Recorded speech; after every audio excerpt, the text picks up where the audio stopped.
everyone, welcome to FSSAI presents Flavors of Shri अन्ना। समझ गया। क्या समझ गया? अभी तो मैंने शुरू भी नहीं किया। मेरा नाम राजा क्यों रखा है? क्यों रखा है? क्योंकि हम राजा लोगों के दरबार में खाए जाते हैं। राजा लोगों के दरबार में भी खाए जाते थे। दरअसल राजा महाराजा इसको खाते थे इसके हेल्थ बेनिफिट्स और इसकी न्यूट्रिशनल वैल्यू की वजह से।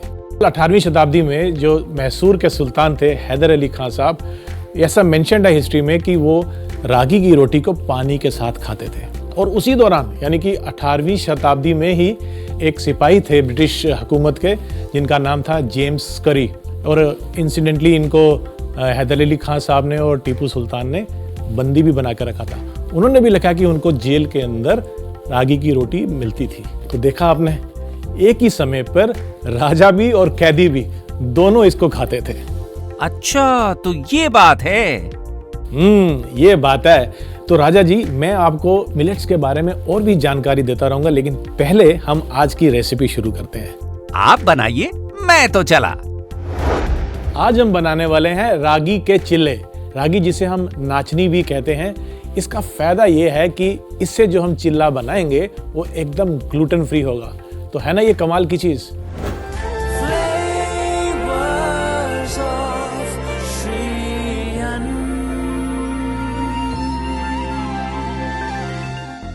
इसके लिए सबसे पहले हम बैटर तैयार करते हैं, और बैटर बनाने के लिए मैं लूंगा रागी का फ्लावर। एक बड़े से बोल में इसको डाल लेते हैं। तो यहाँ पर हमने लिया रागी का फ्लावर। अब इसमें हमने ये करना है कि जितना हमने रागी का फ्लावर लिया है, यानी कि नाचनी का आटा लिया है, उसी मात्रा में हम लेंगे बेसन भी। तो ये हम इसमें बेसन भी मिला लेते हैं।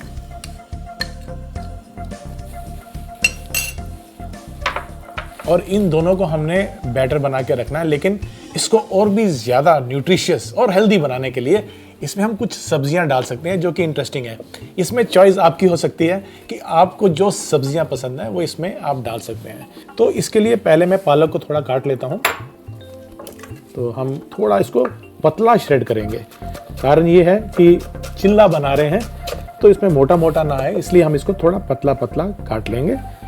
और अभी हम इसको साइड में रख लेते हैं। और बैटर बनाने के लिए हम इसमें थोड़ा पानी घोलेंगे और एक गाढ़ा सा बैटर बना लेंगे। और इसमें पहले थोड़ा पानी डालेंगे, फिर बाद में ज्यादा पानी डाल लेंगे। इन सबको मिला लेते हैं। तो पहले हम थोड़ा पानी डालेंगे, थोड़ा इसलिए क्योंकि जब हम बैटर बनाते हैं तो बैटर पहले गाढ़ा बनाएं तो उससे जो लम्प्स होते हैं बैटर में वो पहले निकल जाते हैं। एक बार ये लम्प्स निकल जाएं तो उसके बाद कंसिस्टेंसी को सही करने के लिए फिर जितना भी पानी चाहिए आप वो डाल सकते हैं। अभी ये गाढ़ा है। और पानी डालने के बाद हम बैटर की कंसिस्टेंसी को चेक कर लेंगे। हमें ज़्यादा पतला बैटर नहीं चाहिए यहाँ पर। अब इसमें हम डालते हैं बाकी सामान। सबसे पहले आइए इसमें हम डाल लेते हैं नमक। और नमक के अलावा हम इसमें कुछ ज़्यादा नहीं डाल रहे, क्योंकि जो इसको स्पाइसी बनाने के लिए हम इस्तेमाल कर रहे हैं वो तो हरी मिर्च है। तो हरी मिर्च आप उतनी ही डालें जितनी आपको लगता है कि आप खाना चाहते हैं। कई बार बच्चे भी खा रहे होते हैं, तो थोड़ी सी इसमें हम डालेंगे हरी मिर्च, बारीक कटा हुआ प्याज। यहाँ पर मैंने गाजर ली है। गाजर सीजन में दो तरह की होती है, या तो लाल गाजर होती है या फिर जो ऑरेंज गाजर मिलती है, पूरा साल मिल जाती है, तो इसको भी आप डाल सकते हैं। तो थोड़ी सी इसमें हम गाजर भी ले लेंगे। ये काफ़ी इसको न्यूट्रिशियस तो बनाएगा ही, कलरफुल भी बहुत बना देता है। अब जो हमने पालक श्रेड करी थी वो भी इसमें मिला लेते हैं। और इसमें डालने के बाद और इसमें डालेंगे हम बारीक कटा हुआ हरा धनिया। और अब तमाम चीज़ों को हम मिक्स कर लेते हैं। और यहाँ पर हमारा बैटर तैयार है। इसको रेस्ट करते हैं 10 से 15 मिनट के लिए।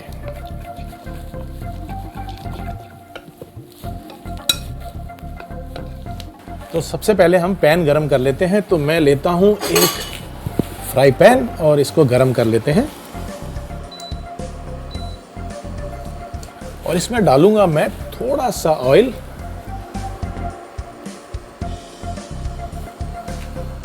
और फ्राई पैन को गर्म होने देते हैं और जो हमारा बैटर है उसको हम एक बड़े चम्मच की मदद से इसमें डालेंगे।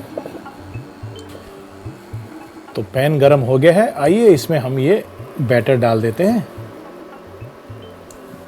और बना लेते हैं एक चीला।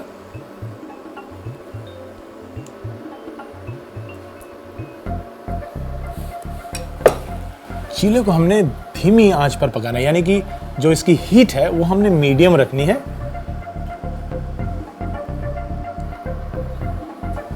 और जब ये एक तरफ से पक जाए तो हम इसको पलट लेंगे और दूसरी तरफ से भी सेक लेंगे। तो इसको हमने दोनों तरफ से सेक लेना है, पलट के भी इसको। जब ये इवनली कलरिंग आ जाए इसके ऊपर कुकिंग की, बस तब तक के लिए हमने इसको पकाना है। तो चीला हमारा तैयार हो चुका है, आइए इसे एक प्लेट में निकाल लेते हैं और साथ ही में एक लाजवाब सी चटनी भी बनाएंगे। तो पहले हम चीला निकाल लेते हैं और इसके लिए जो चटनी हम बना रहे हैं बहुत ही रस्टिक है, यानी जो घर पर ही सामान होता है उसी से आप ये चटनी तैयार कर सकते हैं। करना सिर्फ इतना है कि मेरे पास यहाँ पर टमाटर है और हरी मिर्च और लहसुन है। इनको आप चूल्हे के ऊपर, आग के ऊपर या अवन में रोस्ट कर लें। जब ये रोस्ट हो जाएगा तो ये कुछ इस तरह से हो जाएगा और करना सिर्फ इतना है कि इसको आपने मिक्सी में पीस लेना है। और ये टमाटर है इसको हम 1 के 2 हिस्से कर लेंगे, ये भी इसमें डाल लेते हैं और साथ ही में ये लहसुन भी इसमें डाल लेते हैं। इसमें आपने कोई पानी ऐड नहीं करना है।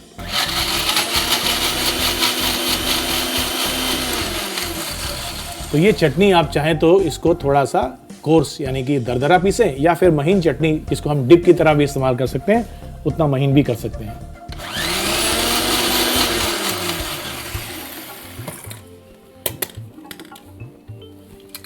तो चटनी में हम डालेंगे थोड़ा सा नमक और आप चाहें तो इसमें थोड़ी सी लाल मिर्च भी डाल सकते हैं यदि आपको ये कलर इसका रेड चाहिए ज़्यादा। तो ये हमने निकाल ली चटनी और इसको ट्रांसफ़र कर लेते हैं हम एक बोल में।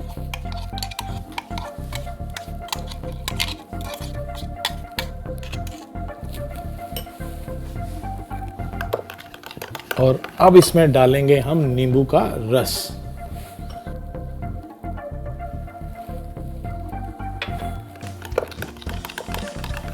तो ये हमारी चटनी तैयार है, इसको हम यहाँ पर लगाएंगे एक बोल में।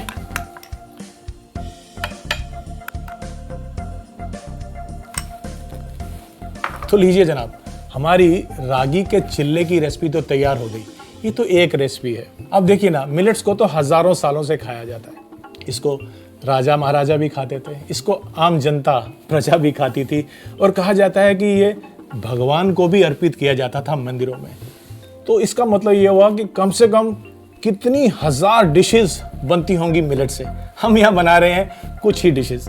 तो ये बहुत पुरानी परंपरा है, इसकी मिलेट्स की बहुत पुरानी विरासत है और ये बहुत ही एंशिएंट हमारे लिए एक ऐसा अन्न है जिसको हम कहते हैं शीरी अन्न। तो हमारा एक चीला तैयार है, चटनी भी तैयार है, तो क्यों ना एक चीला और बना लिया जाए। तो मैं झटपट से एक चीला और बना लेता हूँ। ये हमने डाल दी बैटर।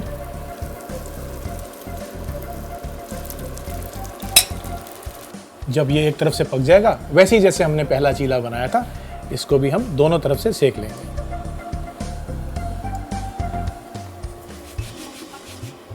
अब इसे हम पलट लेते हैं और दूसरी तरफ से भी इसको सेक लेते हैं।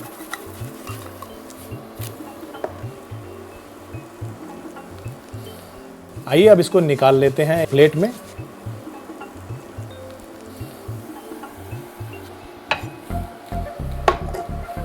तो ये हमारे दोनों चिल्ले रागी के यानी नाचनी के चिल्ले तैयार हो चुके हैं। इसके साथ हमने भुने हुए टमाटर की चटनी बनाई है। हमारे इस प्रोग्राम में जो डिश बनाई जाती है उसे खाने का रिवाज है। बिल्कुल, तो वही तो मैं करने जा रहा हूँ। तो मैं इसको जब तक खाता हूँ, आप देखिए इसका रिकैप। रागी चीला बनाने के लिए सबसे पहले एक बाउल में आधा कप रागी का आटा, आधा कप बेसन डालें। फिर पालक को पतला पतला काट के रख लें। अब रागी और बेसन के मिक्सचर में थोड़ा थोड़ा पानी डाल के मिलाते रहें। फिर इसमें नमक, हरी मिर्च, बारीक कटा प्याज, गाजर, पालक और हरा धनिया डाल के अच्छे से मिला के बैटर बना लें और इसे 10 से 15 मिनट के लिए रख दें। अब एक पैन में थोड़ा सा तेल डालें और बड़े चम्मच की मदद से बैटर को पैन में डालें और चीले को एक तरफ से पकने के बाद इसे पलट लें और दूसरी तरफ से भी अच्छी तरह से पका लें। अब चटनी बनाने के लिए रोस्टेड टमाटर, हरी मिर्च और लहसुन को मिक्सी में डाल के पीस लें। इसमें नमक डाल के इसे एक बाउल में निकाल लें और इसके ऊपर से नींबू का रस डालें। चीले को प्लेट में डालें। टमाटर की चटनी के साथ इसे गर्मा गर्म परोसें।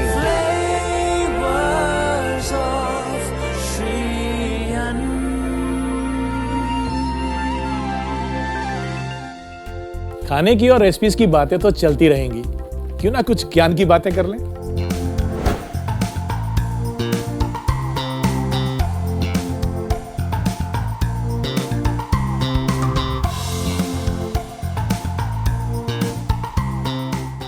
चलिए आज आपको हम रागी के हेल्थ बेनिफिट्स के साथ साथ एंशिएंट ट्रेडिशन से इसका कैसा वास्ता रहा है उसके बारे में बताते हैं।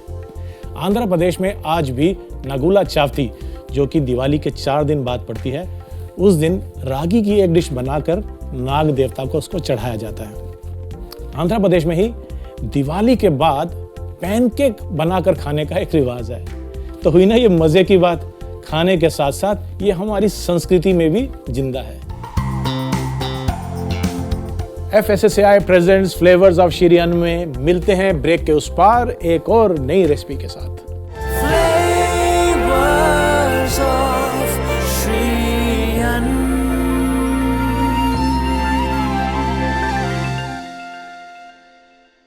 Welcome back to FSSAI presents flavours of Shree Anna. मैंने आपसे कहा था कि बहुत सारी वैरायटीज हैं मिलेट्स की, तो ऐसी एक वैरायटी जो कि भारत में क्या पूरे विश्व में बहुत ही प्रख्यात है, वो है सोरगम यानी कि ज्वार। तो आइए आज की रेसिपी हम बनाते हैं सोरगम से। हम बनाएंगे ज्वार का हलवा या सोरगम का हलवा।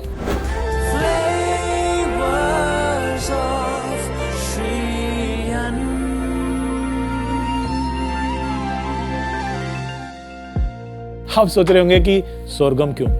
देखिए, हलवा हम बनाते हैं कई ओकेजन पे बनाते हैं, खास तौर पे धार्मिक कारणों से या घर में कुछ मीठा खाना हो तो खुशी के मौके पर यह हलवा जरूर बनता है। अब हम भी क्योंकि मिलेट्स को सेलिब्रेट कर रहे हैं, इस खुशी में बनाते हैं हम सोरगम का यानी कि ज्वार का हलवा। इसके लिए मुझे कुछ सामान चाहिए, जिसमें से नट्स बहुत इंपॉर्टेंट चीज़ है। हलवे का टेक्सचर बड़ा स्मूथ होता है, ऐसे में जब बीच बीच में नट्स आते हैं, बादाम, काजू, पिस्ता, तो इसकी रिचनेस तो बढ़ती ही है, लेकिन स्वाद में भी जब ये क्रंच आता है, लाजवाब हो जाता है हमारा ये सोरगम का हलवा। तो मैंने यहाँ पे कुछ बादाम को ब्लांच किया हुआ है। ब्लांच का मतलब ये है कि मैंने गुनगुने पानी में इसको 2 मिनट के लिए रखा और उसके बाद निकाल के इसको मैंने छिलका उतार लिया। इसका छिलका उतारने के बाद हमने इसको लंबा लंबा काटना है। आप चाहें तो इसको अपने मनपसंद तरीके से चॉप भी कर सकते हैं, लेकिन हम क्या करते हैं, इसको हम थोड़ा लंबाई में काट लेते हैं। तो ये हम ले लेते हैं बादाम और इनको लंबा लंबा इस तरह से काट लेते हैं। और इसको सजाने के लिए आप और भी नट्स का इस्तेमाल कर सकते हैं। तो पिस्ता भी है हमारे पास, उसको आप ऐसे ड्राई भी डाल सकते हैं। ये लीजिए, इसके बाद हम पिस्ते को भी काट लेते हैं। और अब बारी आती है बादाम के बाद पिस्ते की। मैंने तो पिस्ते को भी ब्लांच ही कर लिया था। इसमें बादाम को इसमें निकाल लेते हैं। अब पिस्ता ले लेते हैं और इसको भी हम उसी तरीके से लंबा लंबा काट लेंगे।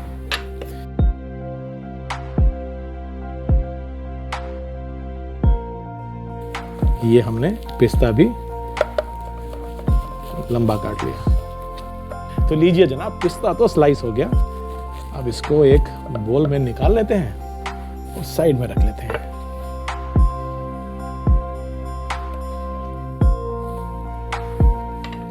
तो चलिए शुभ कार्यों में बनाए जाने वाले हलवे का हम शुभारंभ करते हैं। और सबसे पहले हम एक पैन या आप चाहें तो छोटी कढ़ाई, उसको गर्म कर लेते हैं और उसमें देसी घी डालेंगे। जी हाँ, हम देसी घी का इस्तेमाल कर रहे हैं क्योंकि कहा जाता है कि जो मिलेट्स है ना, ये थोड़े से ड्राई होता है। हालांकि इसकी तासीर ठंडी है, लेकिन फिर भी इसको खुश्क होने की वजह से इसमें घी का इस्तेमाल होता है। इवन आप ज्वार की रोटी भी बनाते हैं तो उसके साथ आप घी या मक्खन देते हैं ना, वो इसलिए ताकि वो तर रहे और उसकी जो खुश्कपन है उसको हम थोड़ा कंपनसेट कर सकें। तो सबसे पहले हम इसमें डालेंगे घी।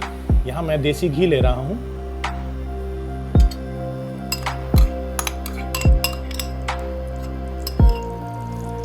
और घी के गर्म होते ही इसमें हम ये ज्वार का जो आटा है ये इसमें मिला देंगे। और जैसे ही हम ज्वार का आटा डालेंगे, थोड़ी देर के लिए तो ये मिक्सर थोड़ा गाढ़ा हो जाता है, लेकिन बाद में ये अपने आप धीरे धीरे थोड़ा लूज हो जाता है जैसे जैसे हम भूनेंगे।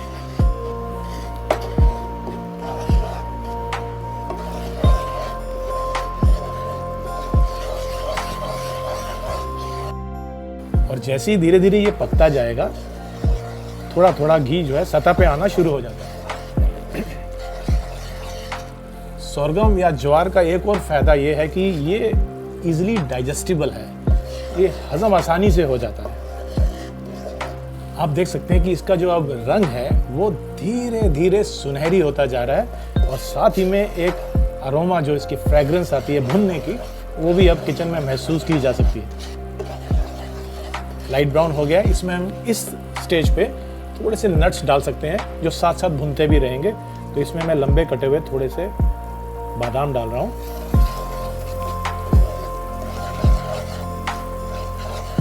जब इसका रंग थोड़ा चेंज हो जाए, उस स्टेज पर हम इसमें गुड़ डालेंगे। हम गुड़ का इस्तेमाल कर रहे हैं, आप चाहें तो यहाँ पे चीनी भी डाल सकते हैं।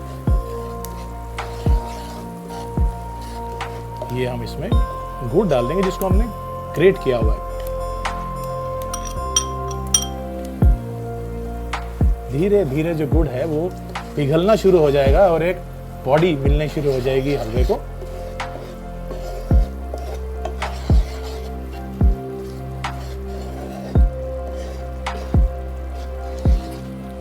अब इस स्टेज में इसमें थोड़ी सी खुशबू देने के लिए हम इलायची का पाउडर डाल देते हैं।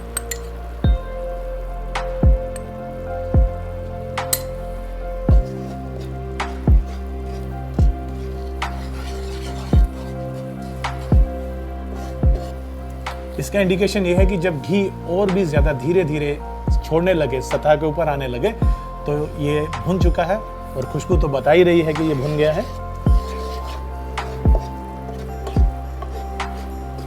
आप देख सकते हैं कि घी ऊपर आ गया है। अब इस स्टेज पे हम इसमें पानी मिला सकते हैं। तो ये पानी हम इसमें मिला लेते हैं और इसको पकाते हैं। पानी धीरे धीरे इवेपोरेट होता जाएगा जैसे जैसे हम उसको पकाते जाएंगे।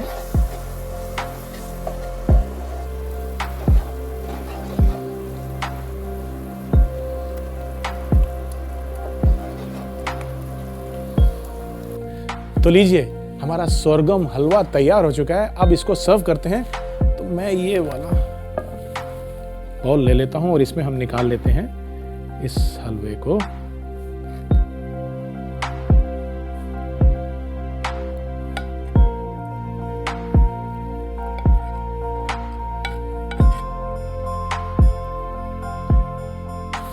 और इसमें डालने के बाद अब बारी आती है इसको और बेहतर सजाने की। तो यहाँ पर मैं ले लेता हूँ थोड़ा सा पिस्ता और इसके ऊपर डाल लेता हूँ।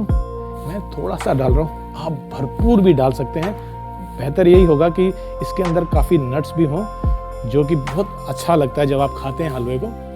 और थोड़े से बादाम से भी मैं इसको सजा देता हूँ।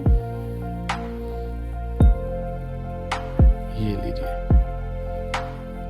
तो लीजिए जनाब, हमारा सोरगम यानी कि ज्वार का हलवा तैयार हो चुका है।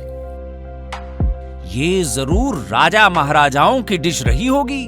ऑफ कोर्स, राजा भी खाते थे और प्रजा भी खाती थी, और अब मैं खाने जा रहा हूँ। जब तक मैं इसको चखता हूँ, आप देखिए इसका रिकैप। ज्वार का हलवा बनाने के लिए सबसे पहले बादाम को कुछ देर के लिए गुनगुने पानी में रखकर इसके छिलके उतार लें। अब बादाम और पिस्ता को लंबा लंबा काट लें। फिर एक गरम पैन में आधा कप घी डालें फिर इसमें आधा कप ज्वार का आटा डालकर अच्छे से मिला लें। अब इसमें बादाम डालकर भूनें और हलवे के सुनहरे होने पर इसमें ग्रेटेड गुड़ डालकर इसे और अच्छे से मिला लें। पकने के बाद इसमें इलायची का पाउडर डालें। अब इसमें आधा गिलास पानी डालें और लगातार चलाएं। ज्वार का हलवा तैयार होने पर एक बाउल में हलवे को निकाल लें और ऊपर से इसमें पिस्ता और बादाम डाल के गर्मा गर्म परोसें।